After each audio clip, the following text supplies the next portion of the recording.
दोस्तों, कब्र में दफन होने के बाद इब्तदाई 24 घंटों के अंदर मैयत के साथ क्या होता है, आज हम इस वीडियो में बताएंगे।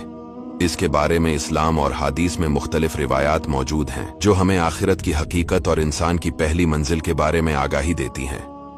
ये वक्त मैयत के लिए बहुत अहम होता है क्योंकि ये कब्र की जिंदगी की इब्तदा होती है।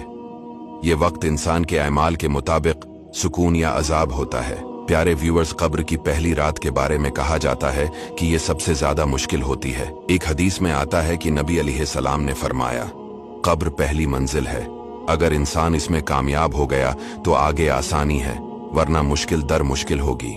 जब इंसान को कब्र में दफन किया जाता है तो इब्तिदाई वक्त में दो फरिश्ते, मुनकर और नकीर, उसके पास आते हैं। ये फरिश्ते मैयत से 3 बुनियादी सवाल करते हैं। नंबर 1, तुम्हारा रब कौन है? नंबर 2, तुम्हारा दीन क्या है?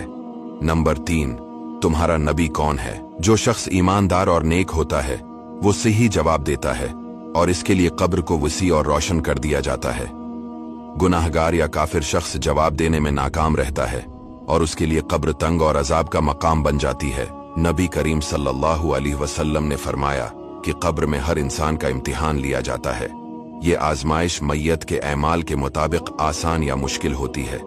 सही बुखारी और सही मुस्लिम में रिवायत है कि नबी अलैहिस्सलाम अक्सर दुआ करते थे, ऐ अल्लाह, मैं कब्र के अजाब से तेरी पनाह मांगता हूँ। हजरत उस्मान बिन अफ़्फ़ान रदियल्लाहु ताला अन्हु से रवायत है, रसूलुल्लाह सल्लल्लाहु अलैहि वसल्लम जब किसी कब्र पर खड़े होते तो आप इतना रोते कि आपकी दाढ़ी मुबारक तर हो जाती। आप फरमाते, मेरे भाइयों, कब्र आखिरत की पहली मंजिल है।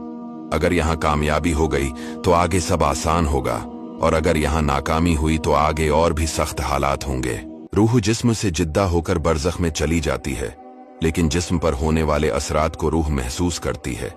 नेक लोगों की रूह को सुकून दिया जाता है जबकि बदकारों की रूह को सख्ती और अजाब का सामना करना पड़ता है। इस दौरान मैयत को अपने रिश्तेदारों और अजीजों की दुआओं की बहुत जरूरत होती है। सदका, खैरात और कुरान की तिलावत मैयत के लिए मगफिरत का जरिया बन सकती है। नमाज न पढ़ना और अल्लाह की नाफरमानी करना, नमाज को तर्क करना अजाब कब्र का बड़ा सबब है। कब्र के इब्तिदाई 24 घंटे इंसान की दुनियावी जिंदगी के इख्तिताम और आखिरत की इब्तदा की अक्कासी करते हैं। ये वक्त इंसान के अमाल के मुताबिक सुकून या अजाब का होता है। इसलिए हमें अपनी दुनियावी जिंदगी में अमाल को बेहतर बनाना चाहिए, अल्लाह से बख्शिश मांगनी चाहिए और दुआ करनी चाहिए कि अल्लाह हमें कब्र की आजमाइशों और अजाब से महफूज रखे।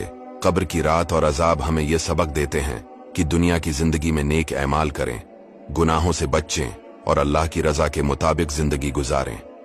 अल्लाह से हमेशा अजाब कब्र से पनाह मांगनी चाहिए, जैसा कि नबी करीम सल्लल्लाहु अलैहि वसल्लम हर नमाज के बाद ये दुआ फरमाते थे, ऐ अल्लाह, मुझे जहन्नम के अजाब, कब्र के अजाब, जिंदगी और मौत के फितनों और दजाल के फितना से बचा।